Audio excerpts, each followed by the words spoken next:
Hi everyone, I'm Ethne Gale. Today, by request, I'm going to be talking about rejection, bad reviews, and other fears that can hold writers back.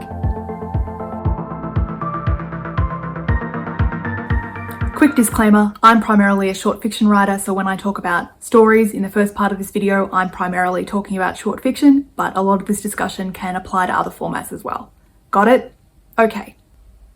Let's start with rejection.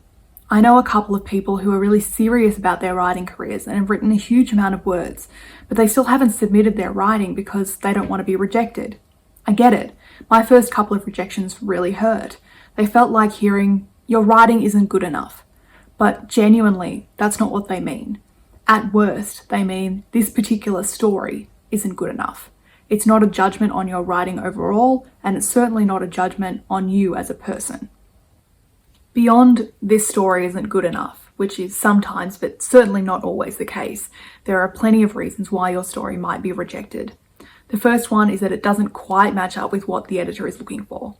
They're looking for something dark and gritty, and your story is a little bit too light to match the tone that they're after. Or you've submitted to a resistance call, and the editors can't understand how your story matches with that resistance theme, so they reject it. This may have happened to me.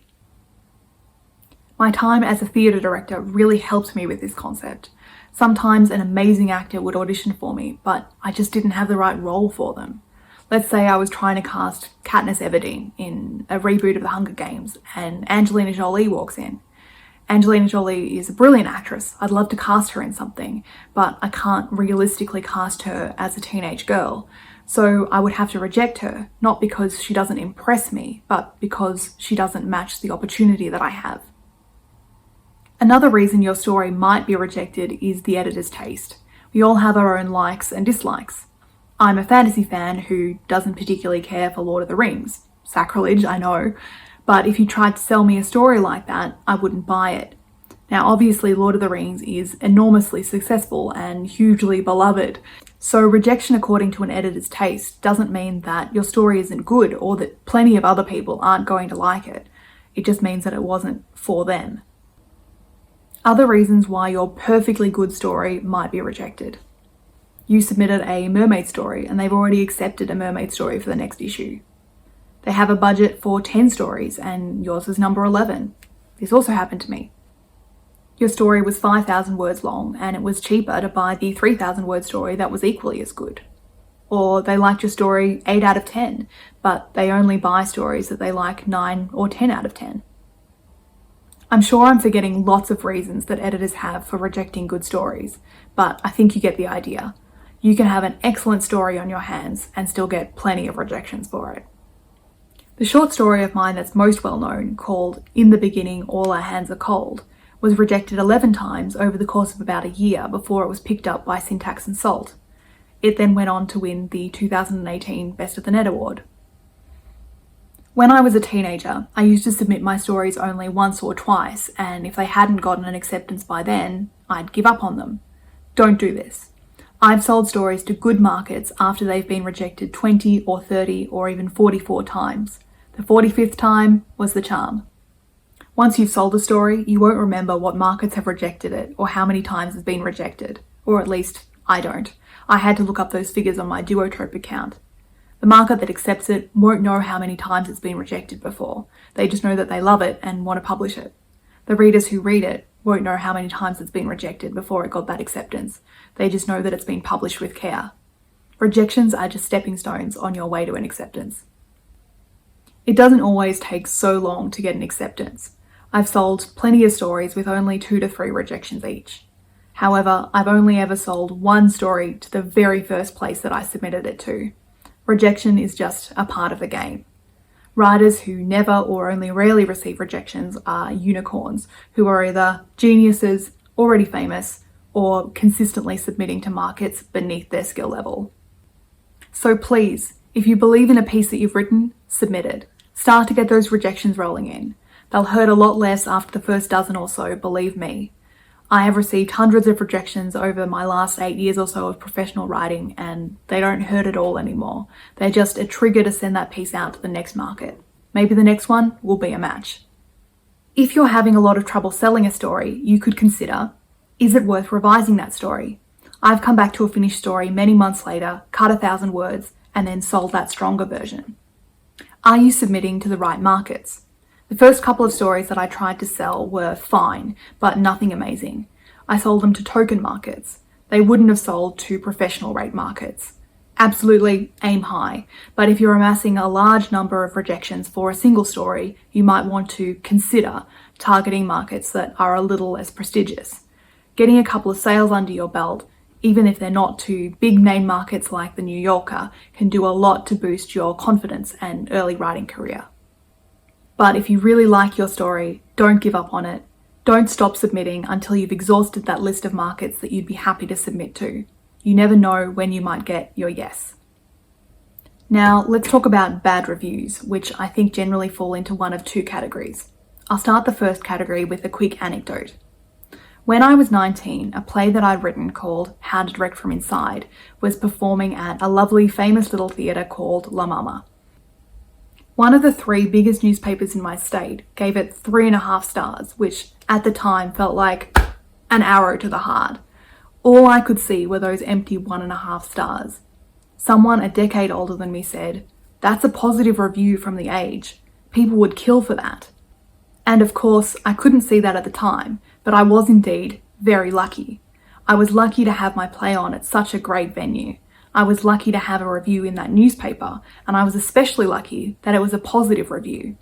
3.5 stars is still a positive review. 3 stars is still a positive review, especially on Goodreads, where 3 stars on their rating system literally means I liked it.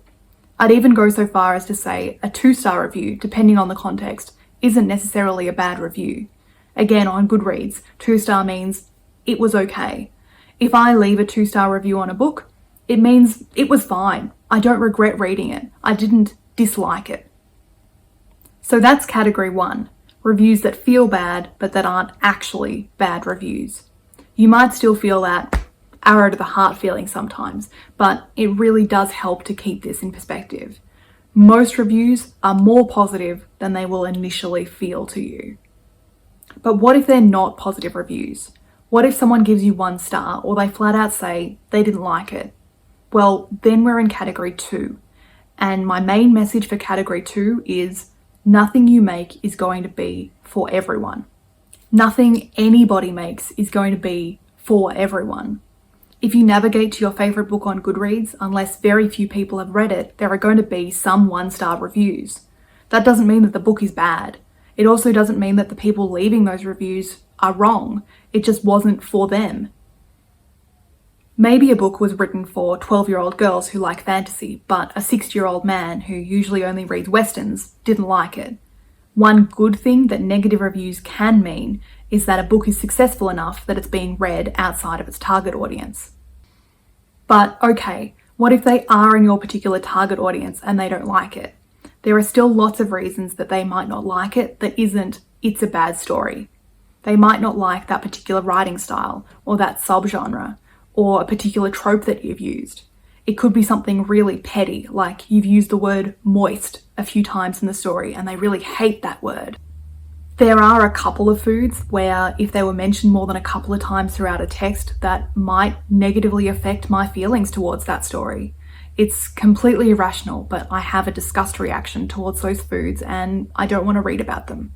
You cannot please everybody. Most similar writing fears that I'm aware of relate to book sales. I had a friend in high school who was a terrific writer. She was much better than teenage me. Most of what she was writing was probably perfectly publishable, even at 17. But she had this real fear that her books were going to be sitting outside of bookstores in bargain bins, and that this would mean that her writing was awful and no one wanted it. To me, having my books in bargain bins would have meant the opposite. It would mean that my books were successful enough to be in bookstores, and in fact that they were so successful that bookstores had more of them than they knew what to do with. Now, neither of our outlooks were exactly right, but there is definitely a level of success achieved when bookstores are stocking multiple copies of your book, even if they don't sell all of them. It means you probably have an agent, you have a good publisher, there's a certain level of hype around your book that means that bookstores are acquiring multiple copies in the first place. And disappointing book sales, like everything else that we've discussed in this video, are not an indication of a bad book. Particularly if you are with a good publisher, disappointing sales are more likely to be a result of marketing and publicity, that it's hard to get the book into the right hands, than anything wrong with the book. Even if your book doesn't reach the millions of readers that you're hoping for, it will still probably reach hundreds of readers that love it dearly, and that counts for a lot. So, the key takeaways from this video. Don't worry about rejections. You're almost certainly going to get rejections. Write anyway. Submit anyway. Don't worry about bad reviews. Your writing isn't going to be for everyone. Nobody's writing is for everyone. Write anyway. Submit anyway. Don't worry about bad sales. It isn't a reflection on the quality of your writing. Write anyway. Submit anyway. If you enjoyed this video, I'd love it if you could give me a like to let me know, and subscribe if you want to see similar videos in the future. I'll discuss other aspects of writing and publishing short fiction, and probably some other mediums as well. If you have any questions or there's a particular topic that you want me to cover, please let me know in the comments. Thanks so much for watching. Bye.